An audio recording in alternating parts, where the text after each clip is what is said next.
Dr. Lee Hannah pressed her face against the viewing window of the research ship. Sunrise dawn. Her breath made small clouds on the cold glass as she stared into the dark space ahead. Something was out there, something that should not exist. "Captain Park, you need to see this," she called across the bridge. Her voice carried excitement and worry in equal measure. Captain Park Ji-ho walked over to stand beside her. He was a tall man with gray hair and tired eyes. 20 years of commanding research ships had taught him to be careful about new discoveries. Space was full of things that could kill you. "What am I looking at, Doctor?" he asked. Hannah pointed. Toward a shape floating in the distance. It was hard to see against the purple and blue clouds of the Veil Nebula, but as their ship moved closer, the shape became clearer. It was a vessel, but unlike anything in their databases. "It appeared on our sensors 3 hours ago," Hannah explained. "The computer says it's been drifting here for thousands of years. Maybe longer." The alien ship was huge, almost as big as their own research vessel. Its hull was black metal, covered with strange symbols that seemed to glow with their own light. The symbols moved and shifted like living things, making patterns that hurt to look at for too long. Security Chief Kim Min-ho joined them at the window. He was younger than the captain, but carried himself like a soldier. His hand rested on his weapon out of habit. "I don't like it," he said simply. "Ships don't just drift in space for thousands of years without a reason. Usually it's a bad reason." Dr. Choi Da-hoon, Hannah's research partner, walked up behind them. She carried a data pad. Filled with readings from their sensors, her face was pale. "The energy signatures are unlike anything we've seen before," she said. "The ship is definitely not human. And it's not from any known alien species either. The metal itself seems to be some kind of biomechanical hybrid. Part machine, part something else." Hannah felt her heart beating faster. This was exactly the kind of discovery she had dreamed about since joining the research fleet. A completely unknown alien technology, just waiting to be studied. "You have to bring it aboard," she said. "This could change everything we know about space travel, about alien life, about everything." Captain Park shook his head. "Doctor, we follow safety protocols for a reason. Unknown alien ships stay in space where they can't hurt us. Them from a distance." "But Captain," Hannah argued, "think about what we could learn. The advancement in science and technology. We could help all of humanity. Or we could get everyone killed," Min-ho added. He had seen too many good people die from taking unnecessary risks. Their conversation was interrupted by a soft beeping from the communications station. Officer Yoon So-man looked up from her controls with confusion on her face. "Captain, I'm picking up some kind of transmission from the alien ship," she said. "It's very weak, but it's definitely intentional, like a recording playing on repeat." "Can you translate it?" Park asked. So-man worked at her controls for several minutes. The ship's computer tried to make sense of the alien language. Finally, words appeared on her screen. "It's a warning, sir. At least I think it is. The translation is rough, but it says something like, 'Do not wake, do not tend. Let's sleep forever.' The message repeats over and over." The bridge became quiet. Everyone stared at the alien ship floating in the distance. Symbols continued to pulse and shift, creating hypnotic patterns in the darkness. "That settles it," Park said. "We maintain distance and report the find to Earth Command. Let them decide what to do with it." But Hannah was not ready to give up. She had spent years studying dead ruins and broken artifacts. Here was something that might still be active, still holding secrets that could benefit all of humanity. "Captain, please," she said. "Just let us take a closer look. We don't have to bring the whole ship aboard. Maybe we can dock with it safely and send in a small team." Engineer Okunjo spoke up from his station. "Actually, our cargo bay is big enough to hold something that size. The containment fields could keep it isolated from the rest of the ship." Park looked at his crew. Could see the excitement in their eyes. They were scientists and explorers, not soldiers. This was what they lived for. But he was responsible for their safety. "The warning message is clear," he said. "Someone or something doesn't want that ship disturbed." "But who sent the warning?" Hannah asked. "And why? Maybe they were wrong." "They were afraid of something that isn't actually dangerous. We won't know until we investigate. Dayon nodded in agreement. The energy readings show the ship is stable. Whatever's inside has been dormant for a very long time. It might be completely safe to examine. Minho remained unconvinced. Warnings exist for a reason. Someone took the time to program that message because they wanted future travelers to stay away. We should listen to them. The debate continued for an hour. Hannah presented every argument she could think of.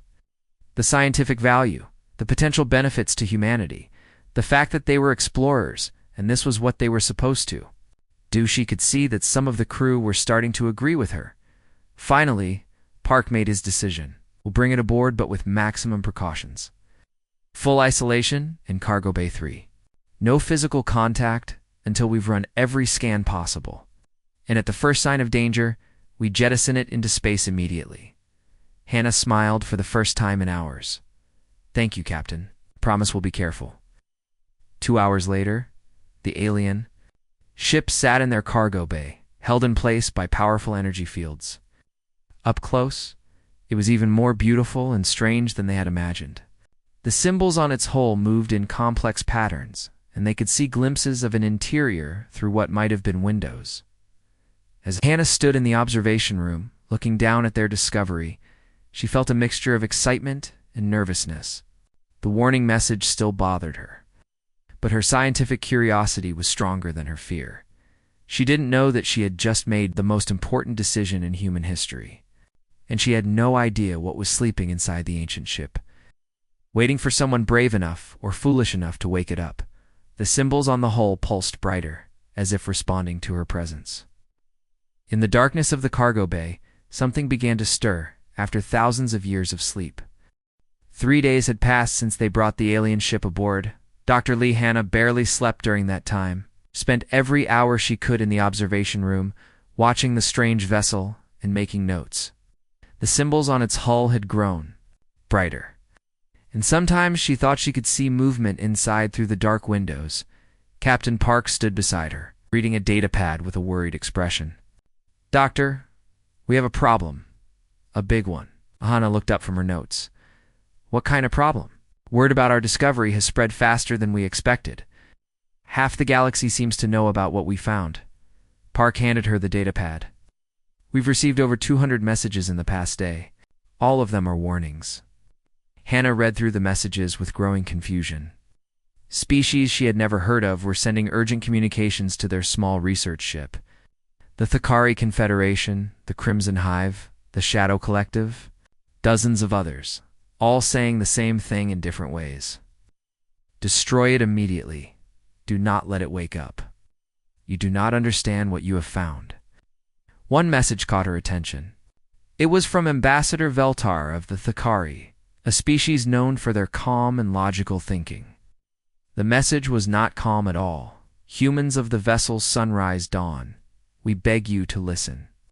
You have found the ship of the last janitor. Our people have legends about this creature that go back 40,000 years. It is not evil, but it is deadly beyond your understanding. It cleanses worlds of what it considers impure. Entire star systems have gone silent after its passing. Please, for the sake of all life in this galaxy, do not wake it. Now, Dr. Joy. Dahan walked into the observation room carrying more data pads. She looked as tired as Hannah felt. It keeps getting worse, she said. The Elderkin just sent a message. They haven't spoken to anyone in over a century, but they broke their silence to warn us. The Elderkin were one of the oldest known species in the galaxy. They were peaceful and wise, spending their time in meditation and study. If they were worried enough to send a warning, it meant something serious. What did they say? Park asked. They called it the Tender of Sharp Things. They said it was created by an ancient race to fix problems in the universe, but that it has a very different idea of what needs fixing than most living beings. They're begging us to send it into a black hole before it wakes up. Security Chief Kim Minho entered the room with more bad news. Captain, we have ships approaching. A lot of ships. The hegemony of suns is sending a battle fleet. So are the Void Dancers and at least 6 other species. They're not coming to help us study this thing. They're coming to make sure it gets destroyed. Hannah felt a growing frustration. Everyone was acting like the creature inside the ship was, some kind of monster, but none of them had actually studied it. They were all working from old legends and stories that might not even be true. "This is ridiculous," she said. "We're scientists. We don't destroy things because of fairy tales and ancient fears. We study them and learn from them." Engineer Okyung-ho came running into the room with his tablet in hand. His face was excited despite all the warnings they had been receiving. "Dr. Hannah, you need to see this," he said. "The entity inside the ship, with our deepest sensors. I don't think it's a weapon at all." Everyone gathered around as Kyun-ho showed them his readings. "Look at these energy patterns. And these structures I found. Those sharp edges that everyone is scared of? They're not weapons. They're tools. Very precise tools, like the kind you'd use for delicate work." Hannah studied the scans carefully. "You're right. These look more like surgical instruments than weapons. And these crystalline structures here, they're not armor or shields. Sensory arrays. Very sophisticated ones. Doesn't change anything," Minho said. "Even if it's not a weapon, it could still be dangerous. Maybe it uses those tools to take apart things it doesn't like." Communications Officer Yoon Sumain called from her station across the room. "Captain Earth Command is on priority channel. They want to speak with you immediately." Park walked over to take the call. The conversation was short and not pleasant. When he returned, his face was grim. "Earth Command wants us to jettison the alien ship immediately," he said. "Admiral Chen says the political pressure from other species is too much. If we don't get rid of it voluntarily, they're worried other races might attack human space stations. To force us to comply?" Hannah couldn't believe what she was hearing. "They want us to throw away the greatest discovery in human history because aliens are scared of old stories." "It's not just old stories," Daeon said quietly. She had been researching the warnings while they talked. "I found references to the entity in databases from 17 different species. They all described the same thing. Worlds that went silent after it visited them. Star systems that were found empty of all life." "But what if those worlds were already dying?" Hannah asked. "What if this entity was trying to help, not hurt? What if everyone misunderstood what they saw?" "That's a big risk to take based on a guess," Park said. The debate was interrupted by an alarm from the cargo bay sensors. Everyone rushed to look at the displays showing the alien ship. The symbols on its hull were pulsing faster now, and the dark windows were beginning to glow with a soft light. "It's responding to something," Kung-ho said. "The energy levels are increasing, but slowly. Whatever's inside is starting to wake up, see?" Minho said. "This is exactly what everyone warned us about. We need to get rid of it now, before it's too late." But Hannah was studying the energy patterns more closely. "No. Wait. Look at these readings. The increases are controlled, gradual. If this thing wanted to break free or attack us, wouldn't the energy spikes be more violent? This looks more like something slowly returning to consciousness." Officer Suman called out again. "Captain, incoming transmission from the Crimson Hive. Fleet, they're demanding we surrender the entity to them for immediate destruction. They say if we refuse, they'll consider it an act of war against all civilized species." Park looked around at his crew. The easy decision would be to listen to everyone's warnings and get rid of the alien ship. But he could see the determination in Hannah's eyes. She believed there was something important to learn here, something that could benefit all of humanity. "Long until the alien fleets reach us?" he asked Minho. "The current speed, the fastest ships will be here in 6 days. Park made his decision. "We have 6 days to figure out what this thing really is. Dr. Hannah, you get your chance to study it. But at the first sign of real danger, we follow Earth Command's orders." "Understood?" Hannah nodded eagerly. 6 days wasn't much time, but it was better than nothing. She looked down at the alien ship in the cargo bay. The glow from its windows was getting brighter. Whatever was inside was definitely waking up. They would learn if the galaxy's fears were justified, or if they were about to make the most important first contact in human history. Dr. Lee Hannah waited until the night shift began before making her way to the cargo bay. The corridors of the Sunrise Dawn were quiet, with most of the crew asleep or busy with other duties. She carried a small bag of precision cleaning tools, and wore her best protective suit. For 2 days, she had argued with Captain Park about getting closer to the alien ship. Every time she requested permission to enter the cargo bay, he refused. The warnings from other species kept coming, and the approaching fleets made everyone nervous. But Hannah could not stop thinking about what engineer Oh Kyung-ho had discovered. If the sharp edges were really tools and not weapons, then maybe the entity inside needed maintenance. Maybe it had been sleeping so long because no one had taken care of it properly. The idea made sense to her in a way she could not fully explain. She used her security codes to enter the cargo bay. The containment fields hummed quietly as they held the alien ship in place. Up close, the vessel was even more beautiful than she had imagined. The symbols on its hull moved in slow patterns, like breathing.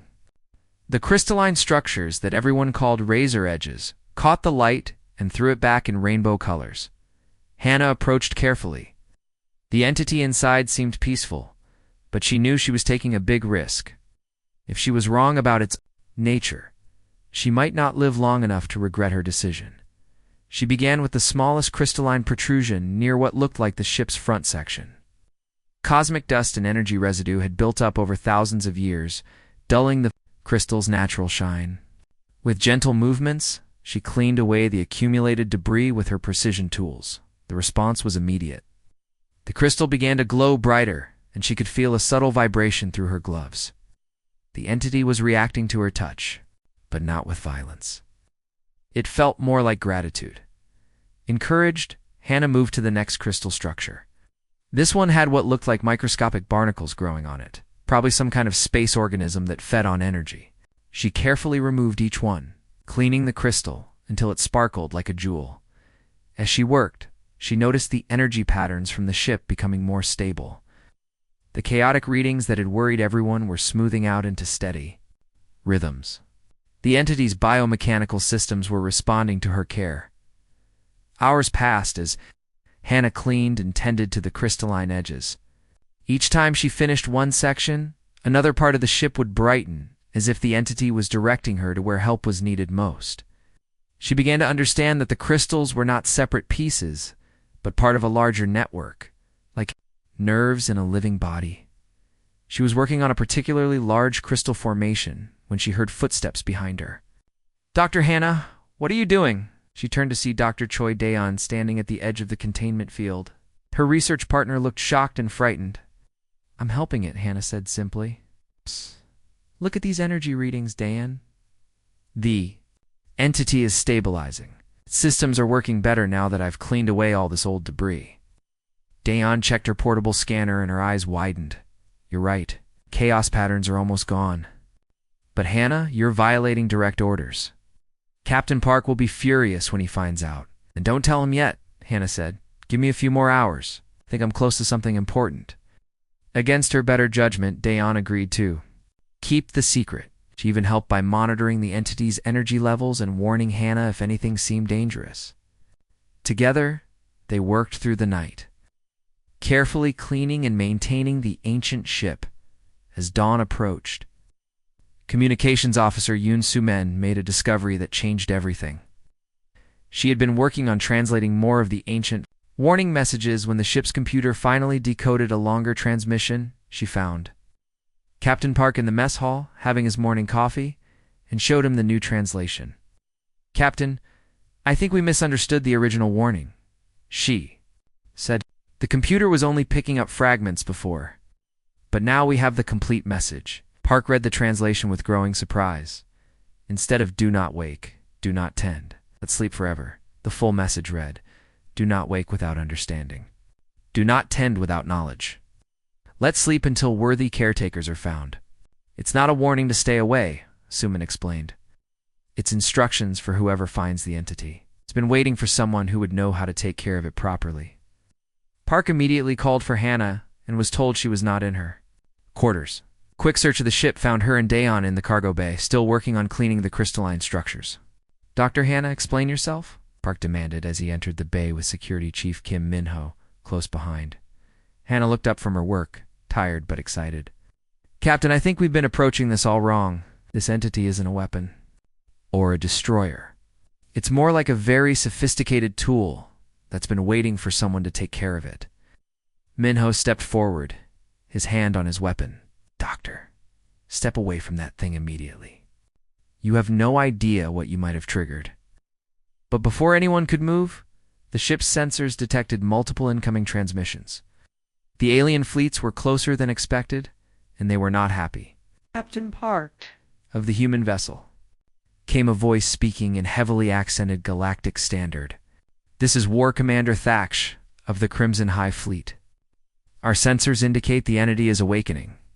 You have put the entire galaxy in danger. Surrender it to us immediately or face the consequences. Similar messages came from the other approaching fleets. The hegemony of suns was preparing reality-crushing weapons. The Void Dancers spoke of bending space itself to contain the threat.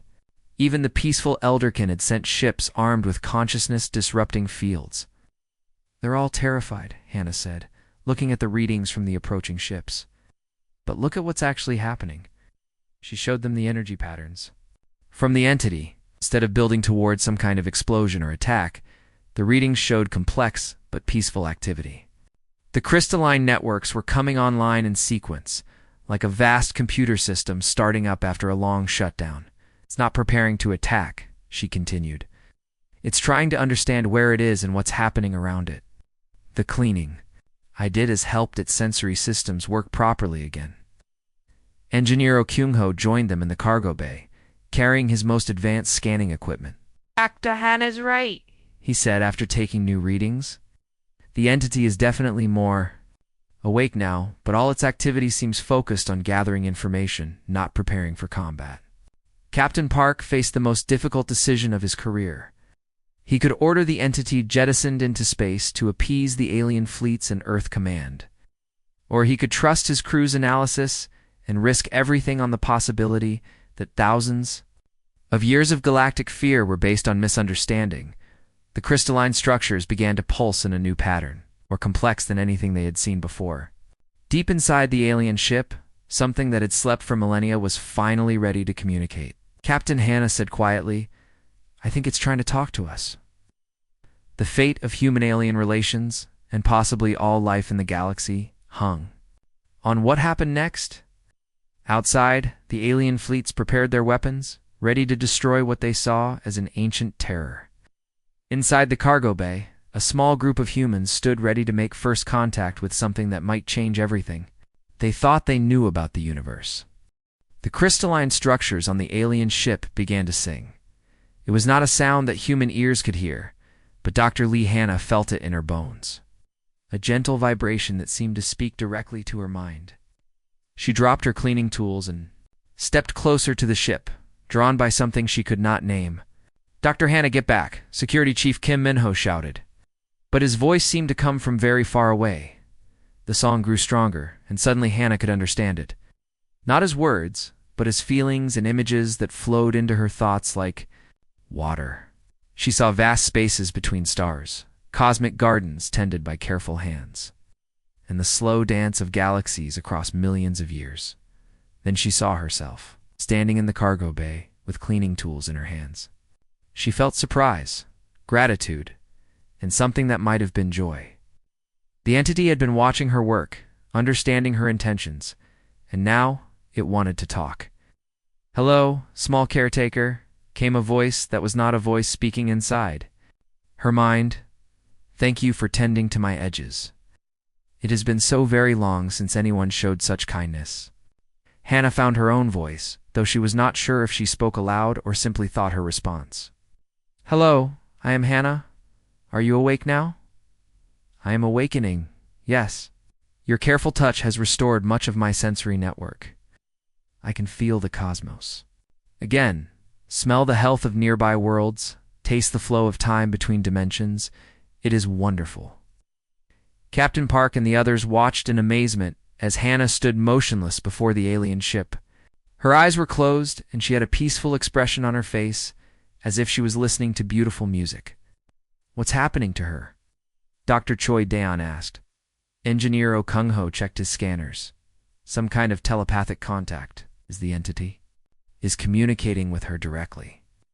Her brain activity is off the charts, but she doesn't seem to be in any danger. The contact continued for several minutes. Hannah learned that the entity called itself the Tender of Edges, though that was only an approximate translation. Its real name was a concept that human language could not properly express. "Why do all the other species fear you?" Hannah asked. The Tender shared images of its past work. Hannah saw worlds covered in a strange gray infection that ate at reality itself. She saw the Tender using its precise tools to carefully cut away the diseased sections, healing the wounds in space and time. But she also saw how other species interpreted what they witnessed. To them, it looked like the Tender was destroying worlds. They could not see the invisible sickness that would have killed everything if left untreated. They only saw empty spaces where planets used to be and assumed the worst. "I sleep between cleanings because my work frightens the young races," the Tender explained. "They do not understand that some things must be removed so that life can flourish. See only the cutting, not the healing that follows." Hannah understood. Now why the entity had been sleeping for so long. It was not a destroyer but a cosmic doctor, performing surgery on the universe itself. The other species feared it because they could not see the diseases it cured. "Why can I understand you when others cannot?" she asked. "Your species is different. You clean things that others fear to touch. You tend to the broken and forgotten. You see potential where others see only danger. This is why I could wake for you." The telepathic conversation was interrupted by urgent alarms throughout the ship. Communications Officer Yoon Sumen called from the bridge. "Captain, the alien fleets are taking attack positions. They're demanding we respond in the next 10 minutes, or they'll open fire." Park looked at Hannah, who was still in contact with the entity. "Doctor, we need to end this conversation. We have to make a decision about what to do." Tana was receiving new information from the Tender. Images flooded her mind, showing the approaching alien fleets, their weapons charging, their crews preparing for battle. The entity could sense their fear and anger. "They mean to destroy me," the Tender said sadly. "They believe they are protecting the galaxy from a monster. Should I return to sleep to spare them their terror? No," Hannah thought firmly. "They need to understand the truth. Can you show them what you really do? Can you prove that you're not dangerous?" "I could demonstrate my purpose, but it would require their permission to examine their worlds.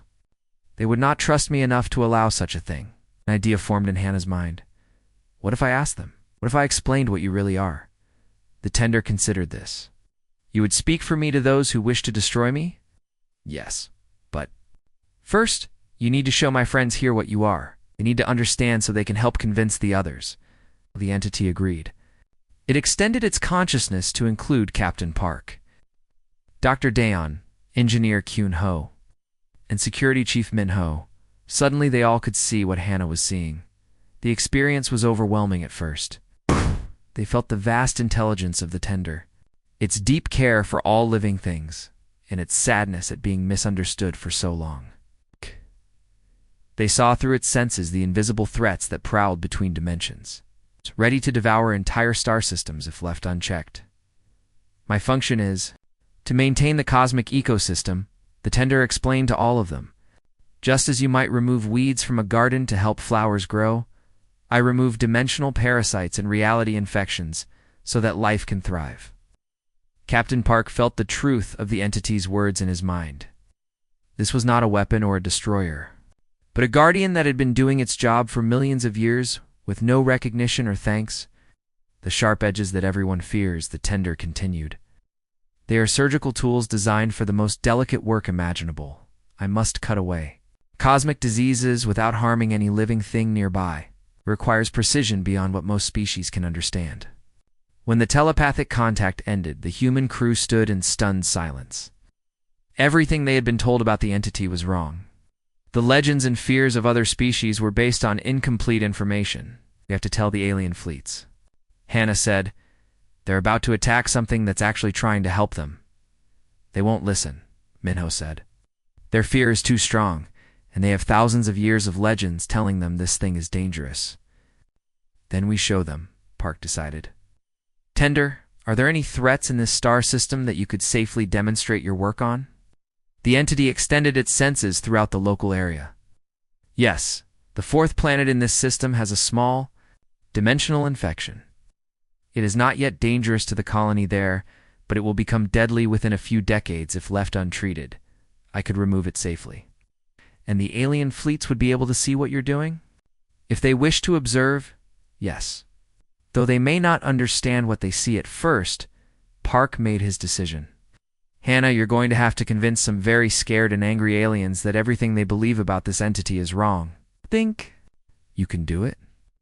Hannah looked at the alien ship, its crystalline edges now glowing with health and purpose. She thought about the Tender's loneliness, its dedication to protecting life throughout the galaxy, and its willingness to sleep rather than frighten other species.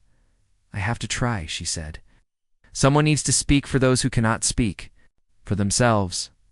The next few minutes would determine whether the galaxy learned the truth about its oldest guardian, or whether fear and misunderstanding would destroy something precious beyond measure.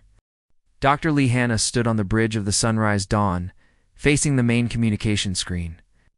On it were the angry faces of fleet commanders from 7 different alien species. Their weapons were charged and ready to fire. She had exactly 5 minutes to change their minds. Commanders, please listen to me, she began. Everything you believe about this entity is wrong. It is not a destroyer, it is a healer.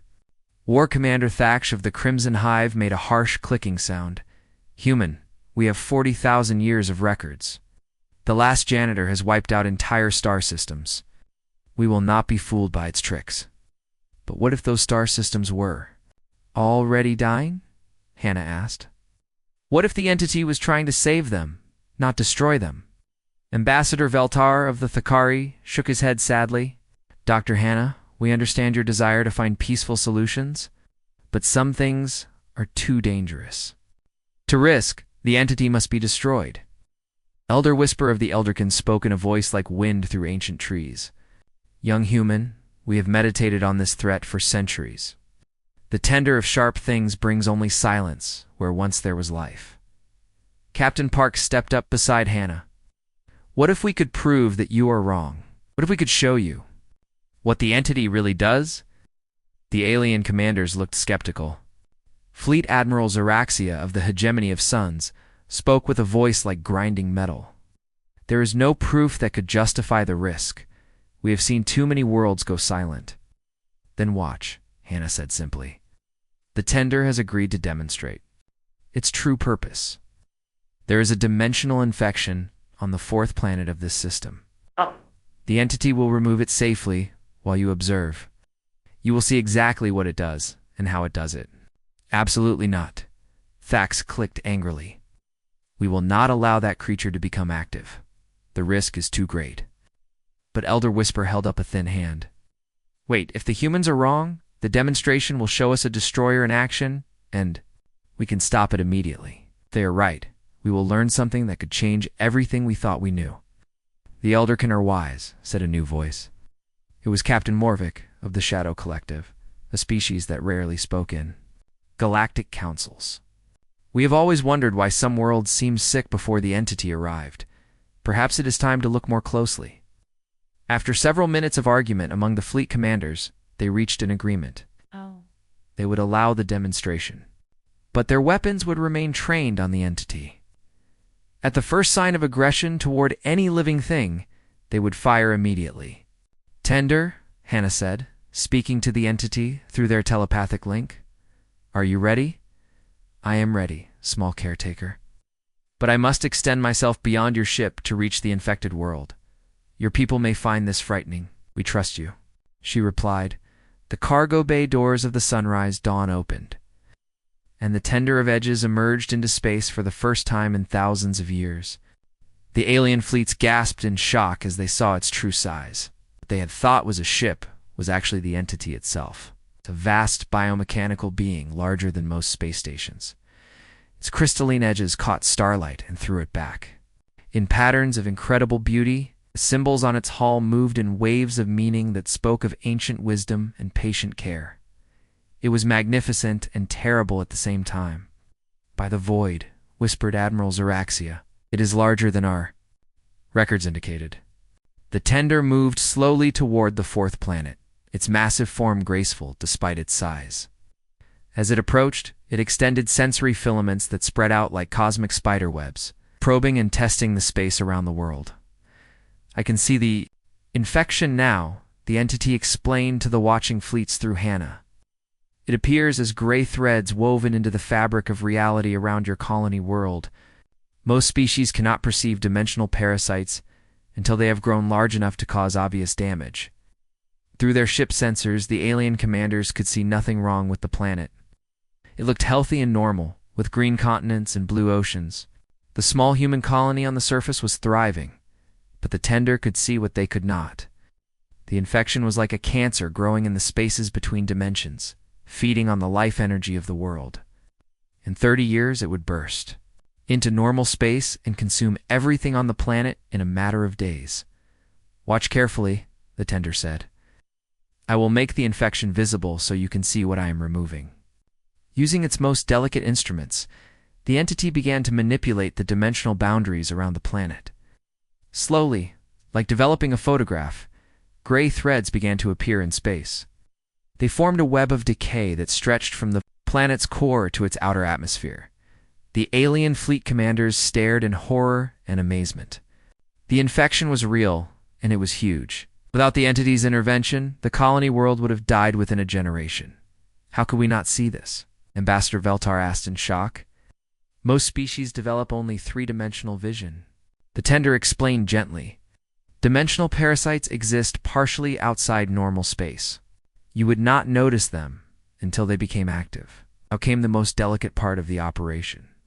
Using tools smaller than atoms, but sharper than any blade, the tender began to cut away the infected sections. Each movement had to be perfect. One mistake could tear holes in reality. It would kill everyone on the planet below. The work looked like cosmic surgery performed by an artist. The entity's crystalline edges moved in patterns of impossible precision, cutting away diseased reality while leaving healthy space untouched.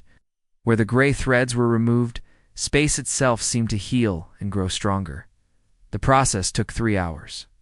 During that time, the alien fleet commanders watched in complete silence. They could see their instruments detecting the infection, measuring its removal, and confirming that no living thing on the planet was harmed. When it was finished, the space around the colony world sparkled with health.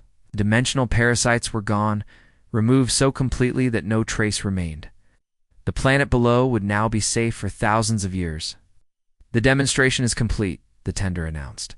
"The infection has been removed. The world below will live." Captain Morvik was the first to speak. "Our sensors confirm it. The dimensional distortions are gone. The planet's life energy readings are stronger than they were before." Admiral Zaraxius' voice was quiet with wonder. "We have been wrong for 40,000 years." Elder Whisper spoke with tears in his ancient eyes. "The tender of sharp things is not a destroyer. It is a doctor. It has been healing our galaxy while we feared and hated it." One by one, the fleet commanders began to understand. The worlds that had gone silent after the entity's visits had not been destroyed. They had been so sick with dimensional infections that the tender could not save them. It could only remove the diseased sections and hope that life would grow back in time. "Worlds were too far gone," the tender admitted sadly. "I could only cut away the infections and hope that new life would take root in the healed space. Many of those worlds are flourishing now, but with different species than before."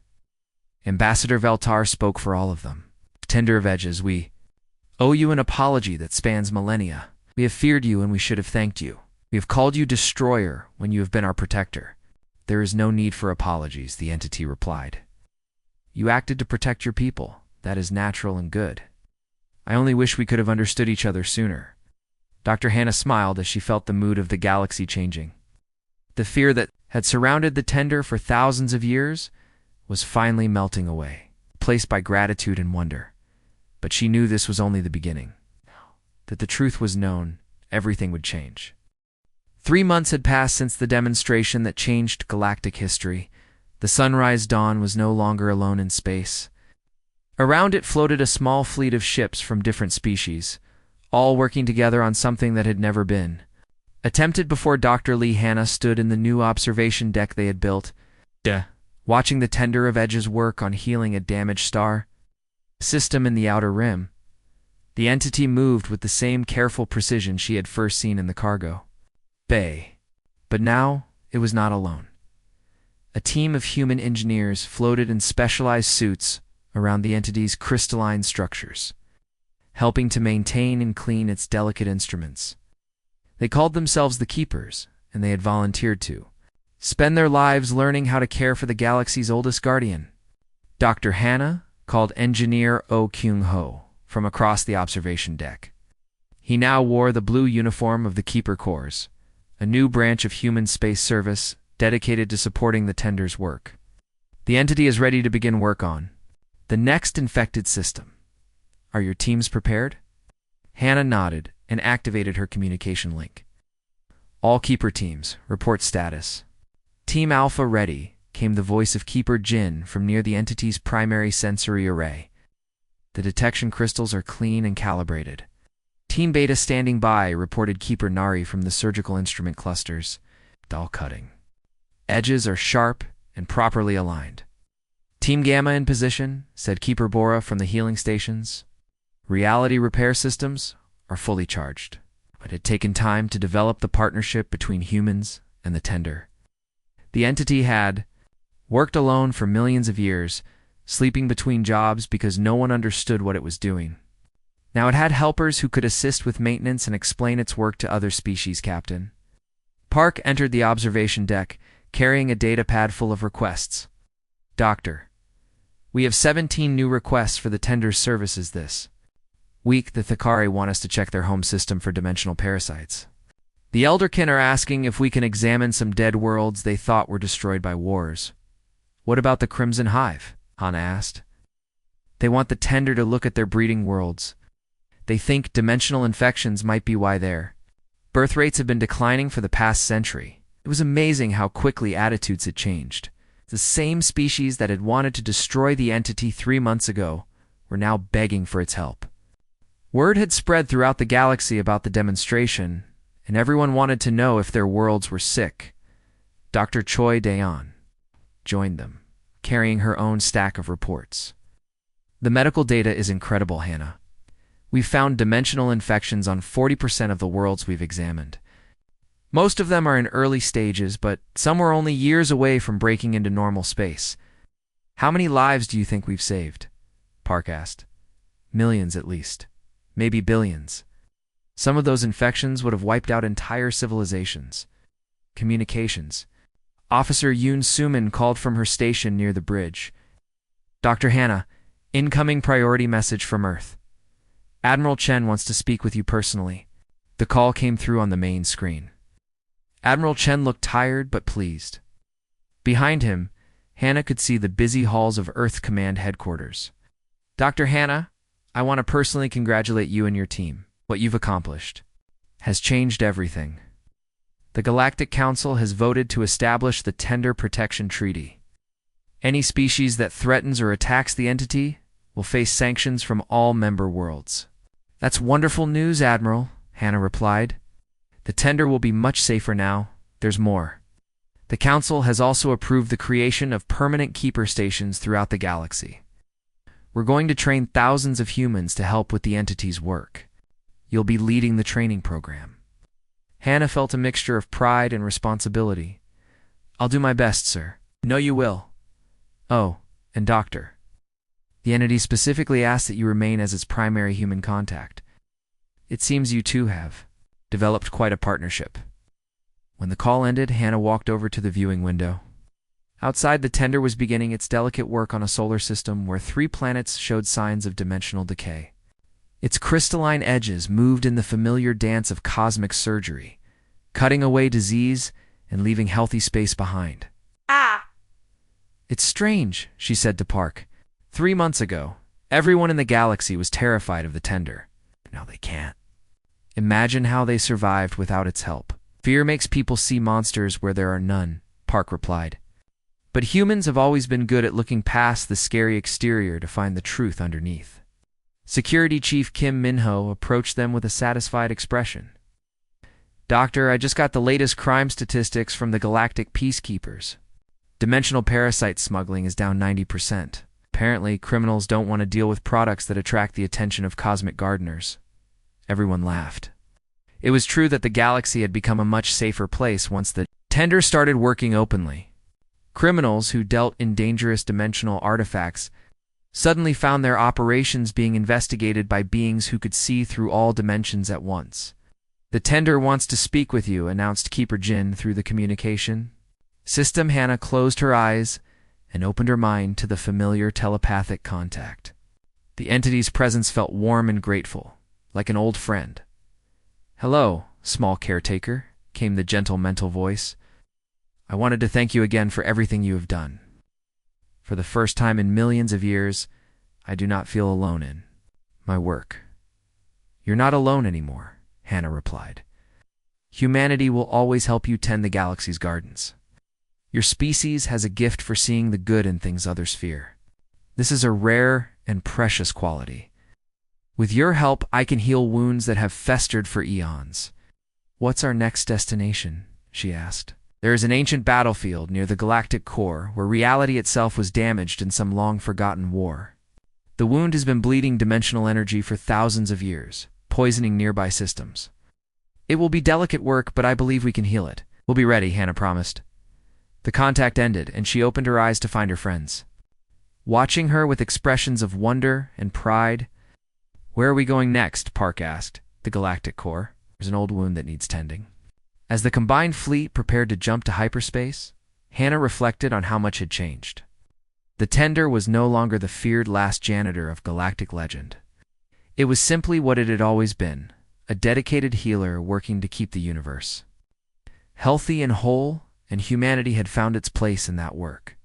They were the species that could see past fear to find compassion, that could clean and care for dangerous things because they understood that sometimes the scariest-looking creatures needed help the most.